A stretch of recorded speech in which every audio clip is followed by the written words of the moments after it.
Greetings petrolheads, my name is the Tom, you're on my gaming channel, and today I'm playing another episode of Automation, the car company tycoon game. And this is gonna be a little bit of a shorter video today. It's gonna be another showcase, and the reason it's a little bit of a shorter video today, like the reason I chose to do a showcase instead of any other video, is because I don't have that much time anymore today.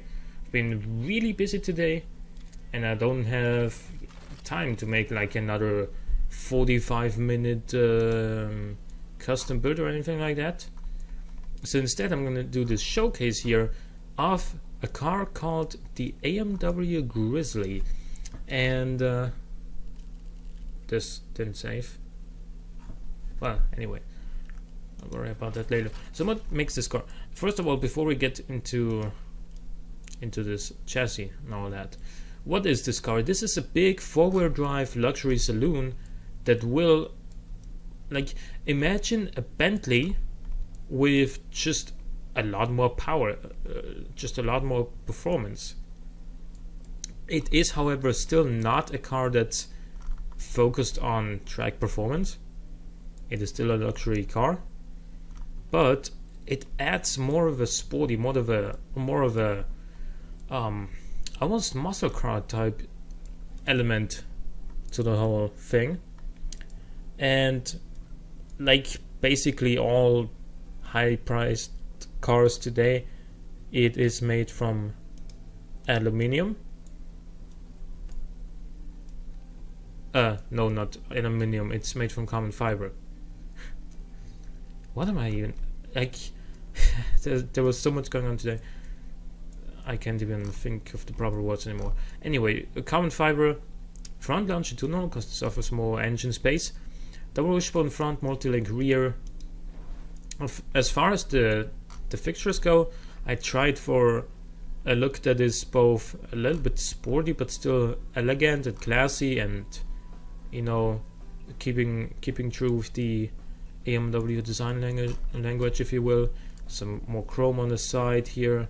And the taillights, to be honest, the taillights are pretty heavily inspired by the current BMW 6 series, the F13, and like you can see it on the shape. This is basically your BMW style taillight shape, but I like it and it works in the car. And what's also here is a diffuser here, quad exhaust pipes, a lip on the rear and also on the front, as you can see. It is, as I've said, all-wheel drive, if you would note. Thank you. It is all-wheel drive. The color is midnight blue. And then the engine is really what defines this car.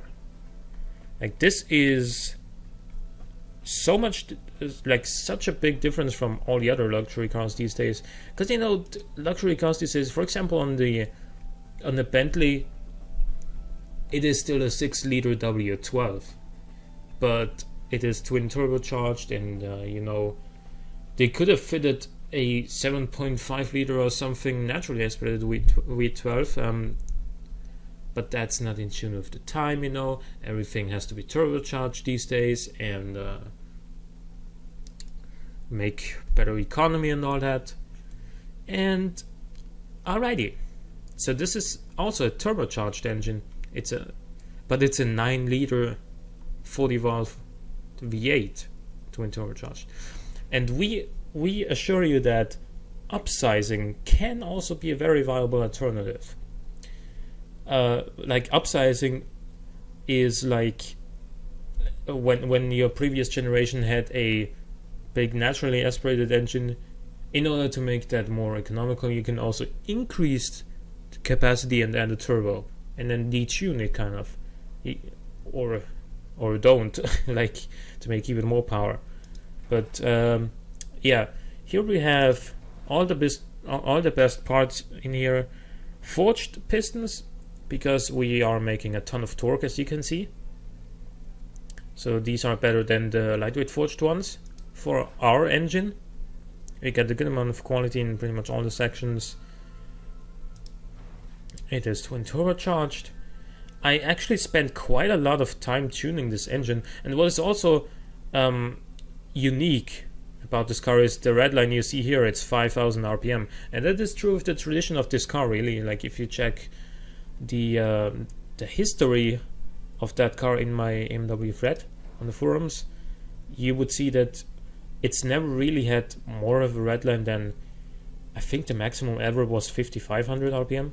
So 5,000 RPM was usually the standard, and that is pretty much that's got a few main reasons. Firstly, it's big. Like, it's a massive engine, and it's not gonna rev really high to begin with. 6,000 RPM would be totally fine, but it's not tuned for that. It's tuned for, you know, a wide power band, and I had an easier time doing that with low RPMs than with high RPMs on this particular engine, at least. And also, it's got no mufflers for a really original soundtrack while this car is passing by. And the idea is that it should be loud on the outside, but not on the inside, which is why when the game still had sound insulation as something extra on the trim, something that you could actually select between 0 and 100. I would also always go for 100 sound insulation on the inside, because, as I said, this car is supposed to be loud on the outside to be, you know, impressive and all that, but quiet on the inside, because it's, after all, a long distance GT car as well, or at least it should do a really good job at that. So let's listen to this engine.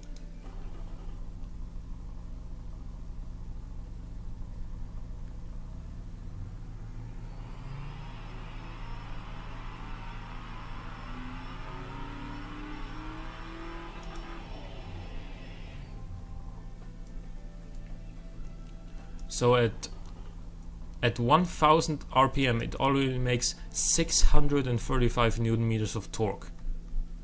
That's more torque than a Ferrari 458 ever makes. To put that into perspective. So this thing has got an 8-speed double clutch gearbox. We got a top speed geared to 362. It'll almost reach that, actually. Spacing so that second gear tops out at a little bit more than 100 kilometers an hour. Electric LSD, because we need it in order to put the power down. We only got 16.4% wheel spin because I adjusted this power distribution to make as little wheel spin as possible. We got sports compound route tires with 20-inch aluminum rims. 295s up front and 315s on the rear end. We got carbon ceramic brakes up front and on the rear end as well. Pretty comfortable setup here. I actually had to do this, or actually, you know what, I didn't have to, but I did it in order to increase drivability, because drivability was kind of low with the standard 50. But it is totally fine now, I think. Fully clad under tray. We do not need very much downforce in this car. It's not a track performance car, as I've said. We got a lot of quality in the aero, because we want this car to be fast and, well, quote unquote economical for its size and purpose, at least. Only got 4 seats, so we can, you know, have 2 very generous seats in the rear end rather than 3 pretty small ones. Luxury interior and entertainment with +5 quality each. Also, we have all driver assists, including launch control, because, you know, this car is gonna launch off the line like crazy,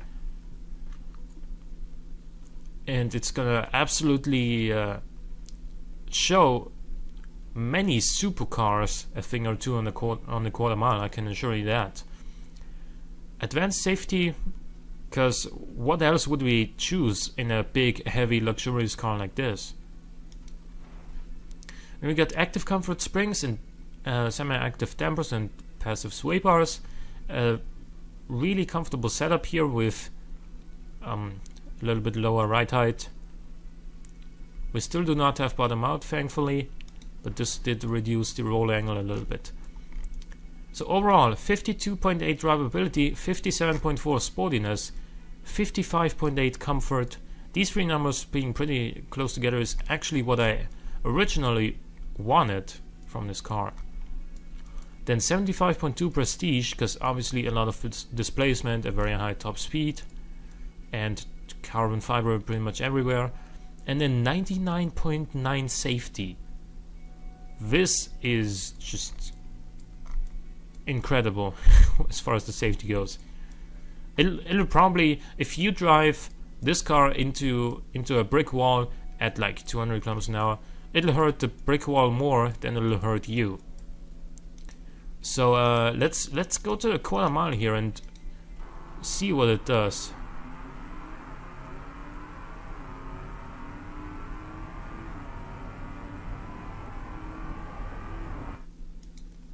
.08 seconds over the quarter mile, and 2.6 seconds from 0 to 100 kilometers an hour.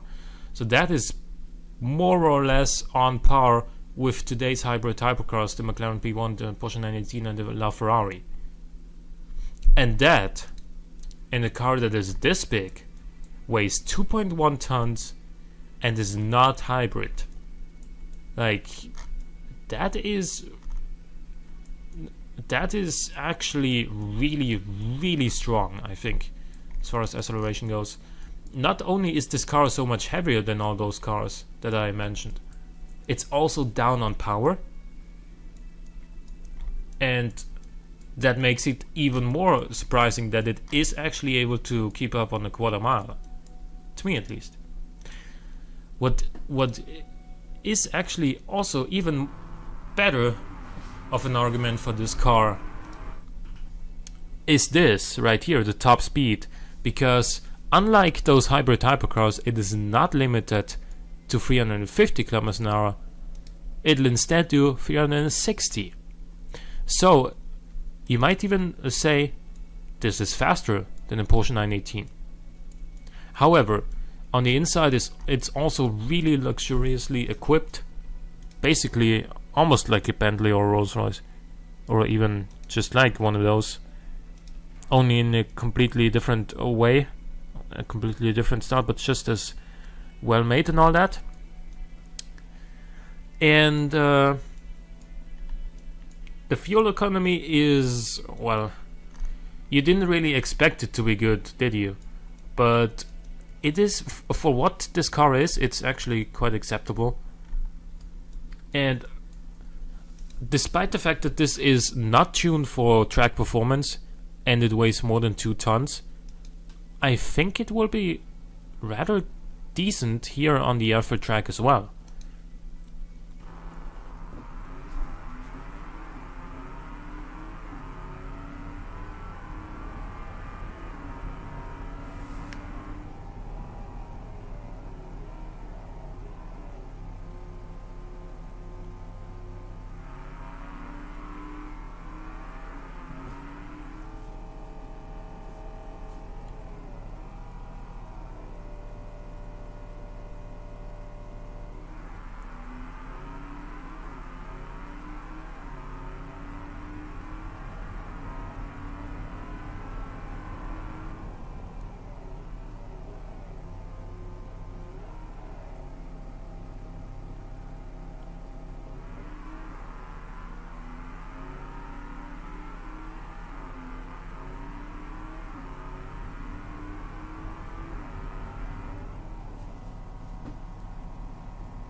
And it did it in 120.9. Now that is obviously not on par with the McLaren P1 and Porsche 918 Spider, but it's not meant to be. This instead is more on par with like the Porsche Carrera GT, and that is an achievement in itself. Because if you compare the Porsche Carrera GT, it's got basically like nothing in common with this car. It is so different. Well, I think one thing it's got in common is the carbon ceramic brakes and the carbon fiber construction. Yeah, okay, but other than that, it's just, you know, a completely different animal. And this car will be so good for long distance traveling because of the high comfort, the really good body pump graphs here, comfort, the active comfort springs, making it so, you know, the car will basically swallow all of the road bumps and all that. So, and of course, if you put the hammer down, it just goes.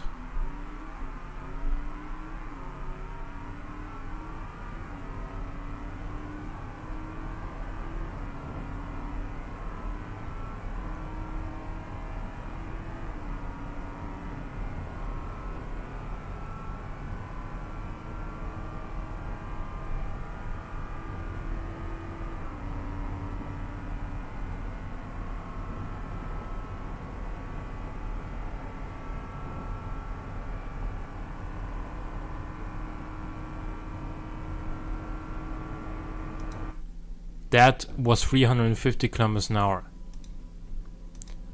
in about 38 seconds. Yeah, well, I don't think I need to explain this anymore. Hope you, let me know what you think on the car. Hope you guys enjoyed the episode. If you did, please click the like button, it helps out a great deal. Subscribe if you want to see more in the future. For now, thanks for watching, and I'll see you guys next time.